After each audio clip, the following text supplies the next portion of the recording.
네, 안녕하세요.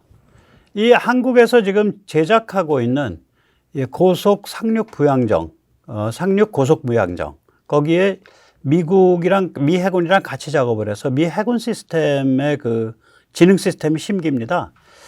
겉으로 보면 뭐 별거 아닌 일처럼 보이는데 굉장히 특이한 일이고, 여기에 또 다른 게 좀 함의가 돼 있어서 이것을 화두 삼아서 이 K방산 혹은 K무기가 이게 어떤 식으로 지금 포지셔닝 하고 있는가, 그걸 오늘 조금 이렇게 군사지정학적으로 살펴보도록 하겠습니다. 저희가 이제 LSF라고 부릅니다. 그러니까 뭐 Landing Ship Fast라 그래서 LSF인데, 이게 이제 한미 공동사업이에요. 사실은 이게 이렇게 돼 버렸어요.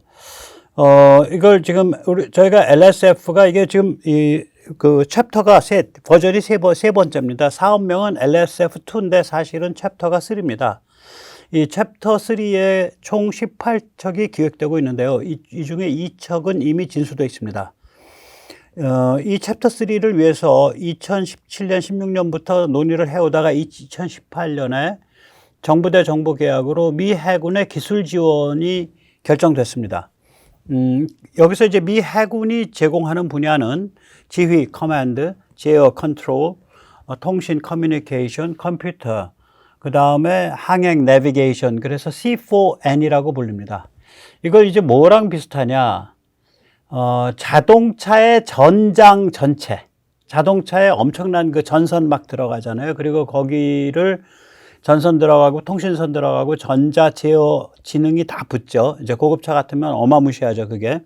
그거랑 같은 거예요. 그러니까 C4N 딱 드러내고 나면 뭐 엔진, 뭐 차대 이런 거밖에 안 남는 거예요. 이게 이제 미 해군은 LSF라고 안 부르고요. 예, 저기 Landing Craft Air Cushioned라 그래서 LCAC이라고 부릅니다. LCAC. 여기에 C4N을 한국 LSF에 고스란히 이식하는 겁니다. 그러니까 이게 뭐 예를 들어서 여기서 엔진을 이제 특히 엔진 같은 경우요. 이게 이제 밑으로, 그러니까 부양을 위해서 보내는 힘하고 뒤를 밀어서 전진하거나 앞을 밀어서 빠꾸하는 거, 이거를 그러니까 앞뒤로 보내는 바람하고 그 다음에 밑으로 보내는 바람하고 이거를 비율을 맞춰줘야 되거든요. 순간순간. 그런데 이제 우리랑 엔진도 다르고 우리랑 팬도 다르겠죠.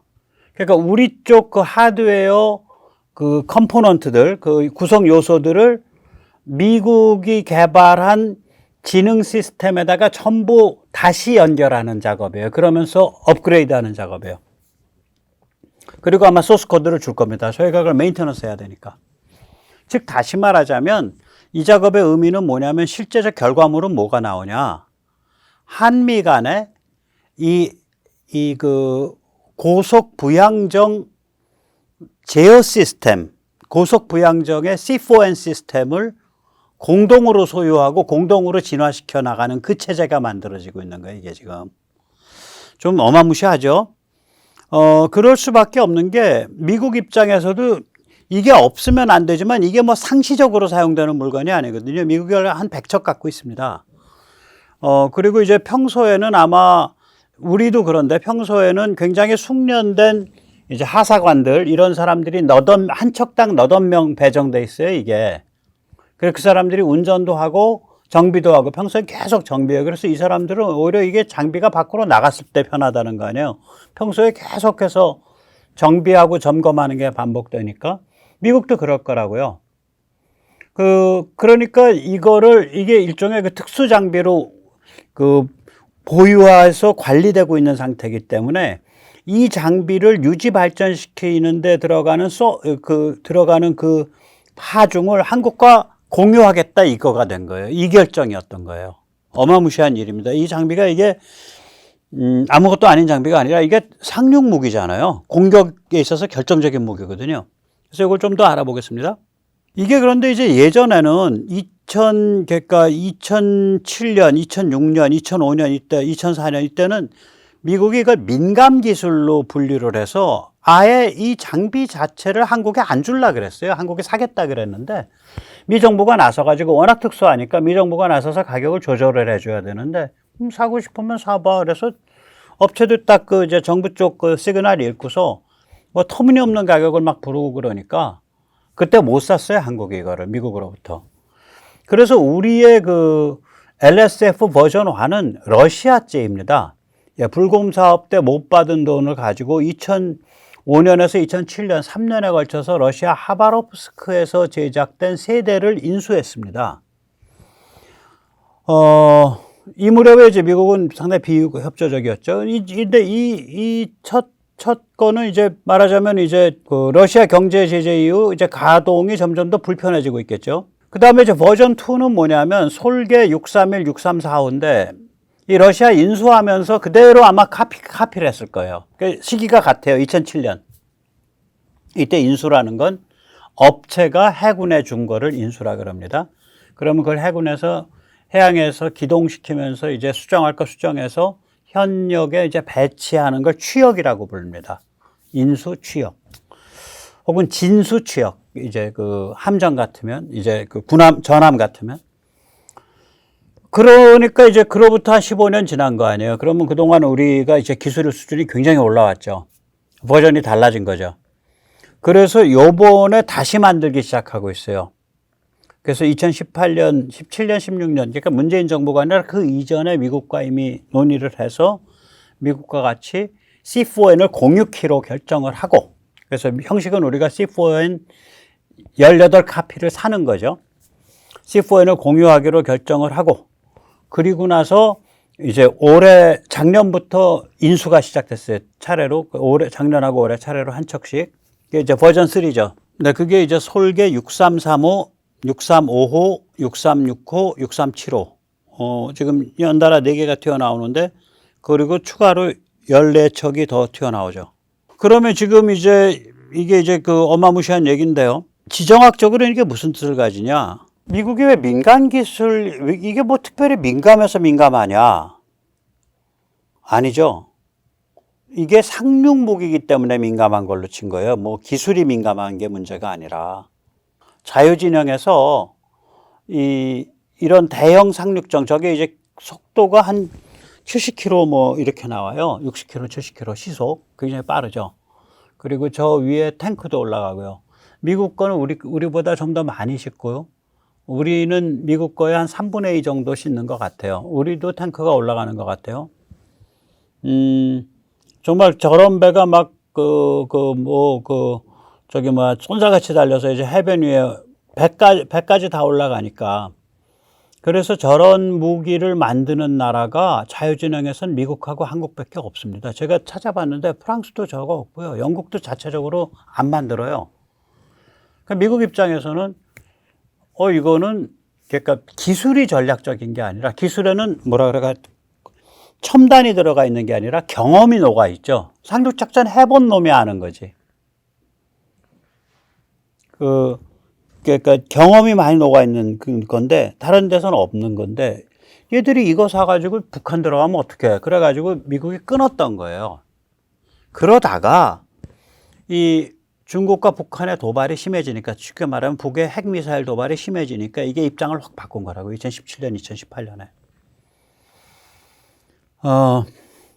그래서 의미는 뭐냐면 미국의 오랜 경험, 이건 그러니까 기술 자체가 기술적 난이도가 높은 게 아니라 어떤 기능이 있어야 되고 이걸 어떻게 해야 되고 이런 이게 어떤 물건이어야 된다를 상상해내는 힘이 어려운 거예요. 이게 경험에서 나오죠.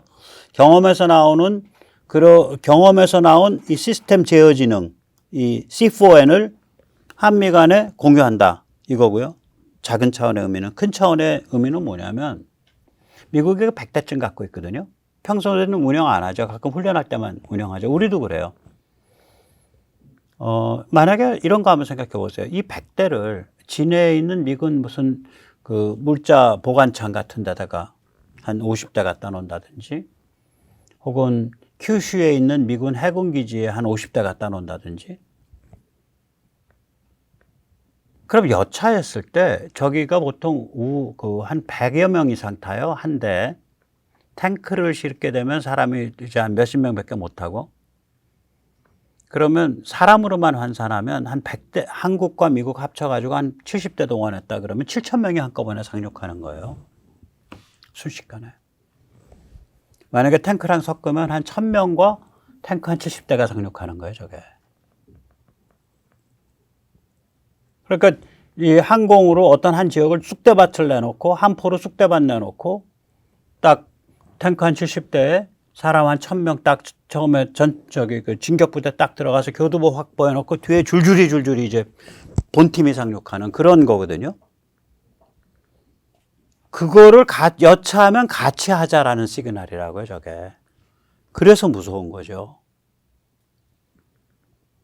그래서 저거는 겉으로 보면 그래 워낙 드문 물건이니까 또 워낙 특수한 장비여갖고 자유진영에서는 미국하고 한국밖에 안 만드는 물건인데 한국은 이제 경험이 없으니까 미국으로부터 그 시스템에 필요한 C4N 지능을 통째로 이식받는 거, 그래서 공유하는 거, 그래서 같이 관리하면서 같이 진화시켜 나가는 거, 이런 거기까지는 순수하게 작은 차원이에요. 그런데 이걸 군사지정학적으로 딱 높게 해보면 한반도에서 여차했을 때 미국이 갖고 있는 거 100개 집어넣고 한국군이 보유하고 있는 거 20개 집어넣으면 120대 한꺼번에 들어가면 사람만으로 환산하면 100명씩 쳤을 때 1200명, 150명 쳤을 때 아니 12000명 150명 치면 한 18000명 들어가는 거야. 그렇게 되는 거예요, 저게.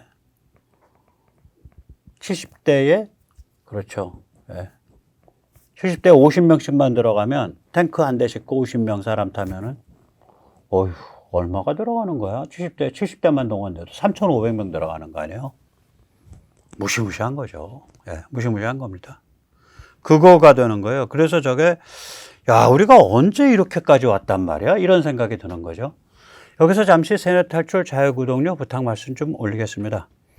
아시다시피 이제 세뇌 탈출이 기승전 중국이라 중국을 워낙 심하게 가서 그런지 구글도 아마 중국 쪽 광고 이런 거 생각 많이 하겠죠. 중국이랑 관련된 기업들의 광고 이런 거 많이 생각하겠죠. 그래서 제가 광고가 그래도 구글이 배려해줘서 나중에 붙습니다. 나중에는 붙어요. 결국 노딱으로 출발하지만 마지막까지 노딱 남는 경우는 드물어요.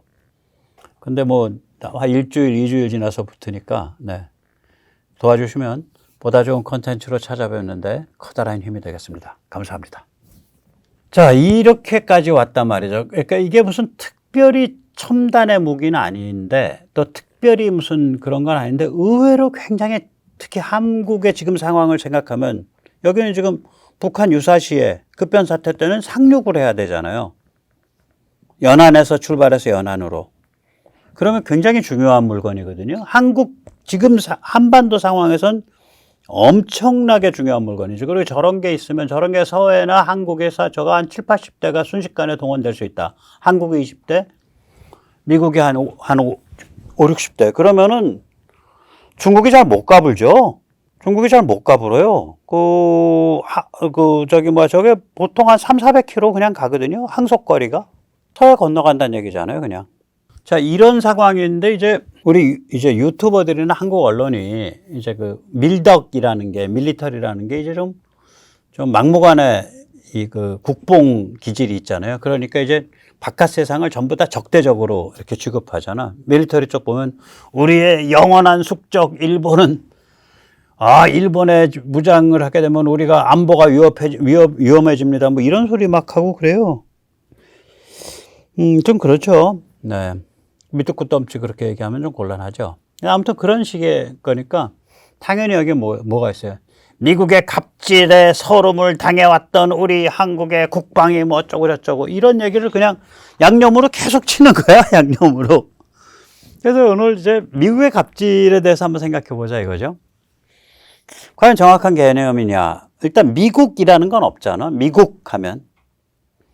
그러니까 미국의 무기회사와 미국의 정부를 일단 구별해 봐야겠죠. 만약에 미국의 무기회사의 갑질이다, 그건 당연한 거예요. 걔들은 돈 버는 독과점 기업이야. 얘들은 미국의 국방부와 미국의 미군도 등쳐먹고 미국 정부와 미국 주주도 등쳐먹어요. 그게 보잉의 배짜라 갑질 아닙니까? 이게 보잉의 이제 배짜라 갑질이라 보잉의 그 굉장히 어두컴컴한 속내를 제가 몇 가지 예를 들어 드릴 텐데요. 카이 강구영 사장님 죄송합니다. 강 사장님은 이제 공개적으로 저의 로망은 카이를 보잉과 같은 회사로 만드는 것입니다. 이렇게 말씀을 하셨는데 뭐 제가 강 사장님 싫어하지만 뭐 그래도 이런 것까지는 좀 말을 삼가려고 그랬는데 강 사장님의 로망을 망쳐서 죄송합니다. 제 말을 지금 잘 들으시고 아직도 보잉과 같은 회사를 만들겠다는 걸 로망으로 가지신다면은 곤란합니다. 또 제 말을 들으신 다음에 아, 내 로망이 잘못되었는 거구나 라고 생각했다면 대표이사 할 자격이 없죠. 그래서 강 사장님은 제가 보기엔 대표이사 자격이 없는 사람이거나 혹은 매우 곤란한 사람이거나 둘 중에 하나예요. 자, 어쨌거나 보잉이 이제 2018년 10월, 2019년 3월에 보잉 737 맥스가 2대 추락을 하죠. 그 전부터 이거 좀 비행기 이상한 데가 있다라고 계속 그 여러 불평이 있었고 또 추락한 후에도 이거 기체 결함이다. 이거 문제가 심각하다라는 게 있었는데 계속해서 빠져나가려고 그랬어요. 거짓말하면서. 그러다 결국에 가서는 이게 이 기체에 심각한 문제가 있다로 결론이 나고 2019년에 세계 각국이 전부 차례로 비행 금지를 하기 시작했습니다. 그리고 드디어 2020년쯤 되면 보잉이 생산을 중단해요. 보잉 737 맥스를. 2020년 12월이 돼서야 이제 한 나라, 두 나라 이렇게 그 항공사별로 운항 재개를 시작을 했고요. 지금 2023년인데 지금도 운항 재개가 지금 되는 나라가 있는 거예요. 그러니까 지금 한 2, 3년 동안 묶어놨던 나라죠. 이게 이제 이런 대형 사고가 난 거예요. 이게 주력 기종인데 737 맥스면. 이러한 사건이 펼쳐지는 이 즈음에 무슨 사건이 같이 펼쳐지냐면 그 말도 많고 탈도 많은 공군 훈련기 T7 훈련기 배짜라 사건이 펼쳐진 거예요. 이게 2018년에 선정됐거든요. 이제 보잉 737 맥스 터지기 전입니다. 그러고 나서는 바로 737 맥스 사건이 터진 거예요. 그럼 이거라도 좀 잘해야 될 거 아니야. 근데 제대로 안 해서 2022년에 첫 시제기 나왔고 지금까지 시제기 2대 만들었는데 아니 이런 거 하려면 제대로 풍동 실험도 하고 시제기도 5대 만들어야 될 거 아니에요. 우리 KF-21이 시제기가 몇 대야? 뜯었다 조립했다 하는 용도로 2대, 날려서 실험하는 용도로 6대. 굉장히 시제기를 좀 많이 띄우고 있죠, KF-21이. 이 심각한 문제가 뭐냐면은 윙락이라 그래가지고 앵글러 어택이죠. 그 비행기 날개가 공기를 치고 나가는 각도. 이게 높아지게 되면 요동이 막 나고 양력을 상실해서 툭 떨어지는 현상. 윙락이라 그럽니다. 저거 고치기 어렵대요. 저거 다시 만들어야 될 가능성이 있다 그러더라고요. 윙락 현상이 일어나면. 그 다음에 비상탈출 그 좌석이 치고 올라가는데 뭐 이게 깨끗하게 이게 파괴돼서 열리질 않아가지고 이런 데가 뭐 이게 부닥치고 막 이러는 모양이에요. 몸이. 그럴 가능성이 있대요. 소프트웨어도 많이 꼬여 있고. 지금 총체적 난국이에요. 벌써 시작했어야 되는데. 그래서 미 공군이 꼴을 보니까 하도 갑갑하고 안 되겠으니까 지금 미공은 하루라도 바쁘거든요. 바쁘거든요. 지금 조치를 2가지 했잖아요. 고등훈련기 말고 고등전술훈련기라는 프로젝트를 또 하나 만들었어요. 고등훈련기라는 프로젝트를 완전히 갈아엎으면 여러 사람 다치니까 큰 조직에서 고등전술훈련기라는 프로젝트를 하나 다시 만들어서 그걸 다시 입찰을 받을 가능성이 좀 있고요. 그 다음에 발주할 거냐 말 거냐의 결정을 2025년까지 공군이 늦춘 상태입니다. 엊그저께 나온 미 의회 회계감사국의 보고서에 의하면 보잉은 굉장히 이 문제를 심각하게 보고 있어서 발주할 거냐 말 거냐의 의사결정을 2025년까지 늦춰 놓아 있는 상태임에도 불구하고 보잉 측은 문제 없습니다. 까딱 없습니다. 2024년에는 생산 시작할 수 있습니다. 뭐 이렇게 큰 소리를 빵빵 치고 있다. 보고서에 딱 그렇게 박혀 있어요. 지금 보잉의 경영위기가 아니었으면은, 보잉이 737 맥스 사건 때문에 경영위기예요. 경영위기가 아니었으면 보잉 진즉에 이 T7 계약 취소되고 벌금 내고 엎어졌을 거예요. 근데 경영위기란 말이에요. 그리고 이 민항기 부분에서 지금 보잉이 유럽의 에어버스한테 밀리고 있다고요. 요새 저 737 때문에. 그래서 이제 미국 입장에서는 이 항공산업이 중요하냐, 민항기 분야가 이런 거가 있어서 저 보잉이 T7 가지고 저렇게 못된 짓을 하고 있음에도 불구하고 뭐 제대로 이렇게 돈 박아가지고 이렇게 그 트러블 슈팅을 할 생각이 없는 거야, 보잉은 지금. 그냥 잘라주세요. 거의 이거야. 왜 그러냐면 저게 워낙에 후려치기로 아마 그 당시에 이미 2018년이니까 이미 여러 가지 상황 봤을 때 저 737에 문제 있는 것 같다라고 감지하고 그러면 경영이 어려워질 거라고 생각을 하고 야, 이러려면 주주들한테 설명도 하고 이래야 되니까 저희 같이 737 지금 수백 대 계약을 땄습니다. 드디어 땄습니다. 이거 가지고 경공격기도 나중에 만들 겁니다. 이렇게 이거 가지고 해군도 납품합니다. 이렇게 후라이를 까야 될 그 주주 관리, 투자금 관리를 위해서 그때 뻥을 친 거 아니냐라는 얘기까지 나와요. 그러니까 2018년, 2019년, 2020년에 안 될 거 알면서도. 그리고 그때 워낙 가격을 후려쳐 놔가지고 지금 보잉 입장에선 차라리 저 프로젝트에서 쫓겨나는 게 좋아. 생산하면 이제 수십억 달러 적자 나는 거예요. 그 완전히 배째라죠. 뭐 배째라 수준이에요. 강구영 사장이 왜 보잉 같은 회사를 로망으로 꼽았는지 굉장히 좀 이상해요. 무식한 소치인지 뭐 아무튼 무식하면 무슨 짓을 못 하겠어요. 네. 거기다가 이제 최근에는 F-15EX 빵꾸빵빵 사건이 났죠. 우리도 이제 우리 F-15도 저 F-15EX로 지금 개비한다고 업그레이드 한다고 해서 예산 엄청 지금 저게 배정했죠. 제대로 개비가 되면 굉장히 좋아집니다. 그건 맞습니다. 그런데 이제 보잉의 F-15EX 그 업그레이드 하는데 순서가 있어요. 참물도 위아래가 있죠. 당연히 미 공군이 먼저 가겠죠. 그래서 미 공군 F-15 업그레이드 초도 물량이 약 10몇 대, 한 20대 조금 안 돼요. 그런데 여기 이제 아마 뜯었다 붙였다 하면서 이 동체가 몇 개 블락으로 돼 있잖아요. 이게 아시다시피 이 블락과 블락은 전부 이 볼트 너트 뭐 리벳 같은 걸로 연결되잖아. 이거 구멍을 여기저기 막 빵빵 뚫어 놓은 거라. 그래서 구멍 잘못 뚫은 거 내다 버리고 다시 그 블락 제작해서 다시 안 치고 이러는 바람에 몇 개월 더 걸린다는 거예요. 한 1년인가 뭐 한 8, 9개월 더 걸린대요. 그러니까 이게 뭐 무슨 놈의 회사가 이래? 그냥 막 뚫어 아무데나 빵꾸빵빵. 보잉의 문제는 뭐냐면 이 카이가 뭐 민항기 한다. 또 민항기 가기 위해서 수송기 한다. 수송기 하기 위해서 수송기에 이것도 할 수 있습니다. 저것도 할 수 있습니다. 가만히 있다 보면 그거 다 할 수 있지. 근데 그거 당신네가 하는 거 아니네. 민항기 아무거나 사다가 그거 수리하는 거네.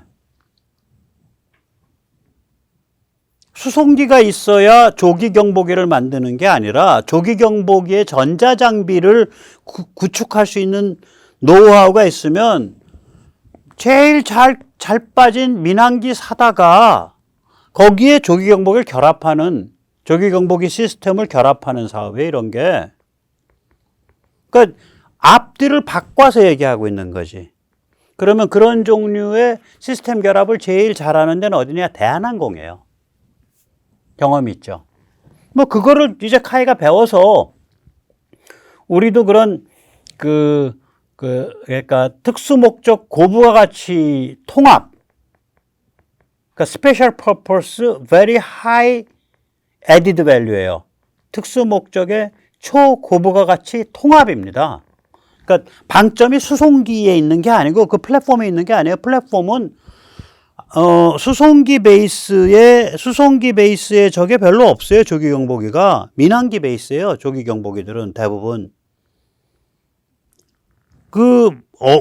제일 용도에 맞는 것 갖다가 위에 그 초고부가 가치 전자장비를 통합하는 일이거든요.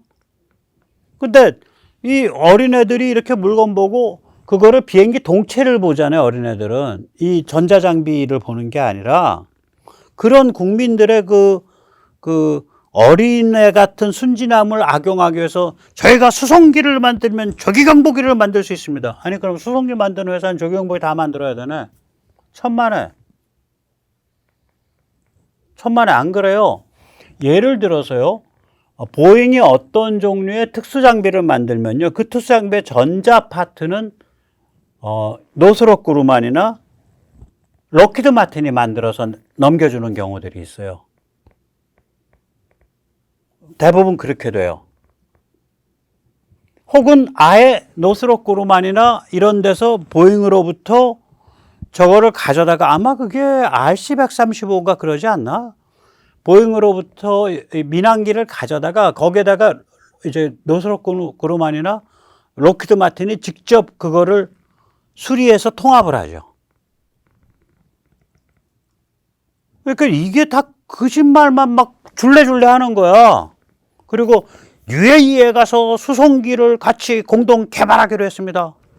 아니 유나이티드 아랍에미리트가 인구가 100만이고 나머지 900만은 외노자고 외노자의 8, 90%는 가정부가 한 50만 원, 일반 노동자가 밀떡만 먹고 사는 사람들 한 40만 원 월에 그렇게 받는 비참한 데인데 거기는 내국인은 전부 관리직밖에 안 하는데 국적이 어딘지도 모르는 외국인들이랑 어울려서 공동 개발을 해?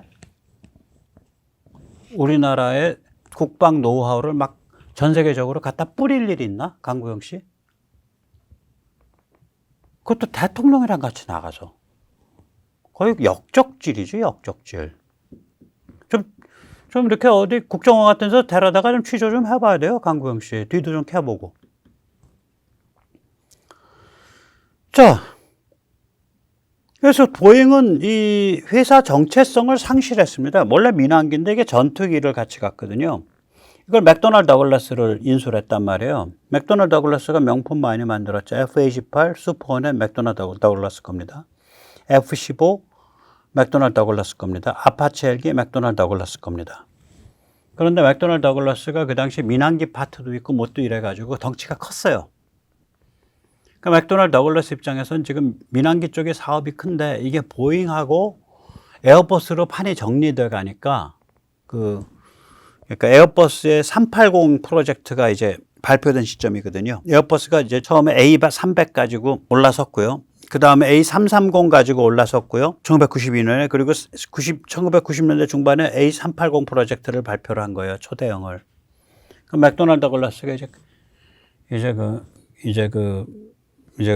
견적이 안 나오니까 그때 1997년에 보잉과 병합을 합니다.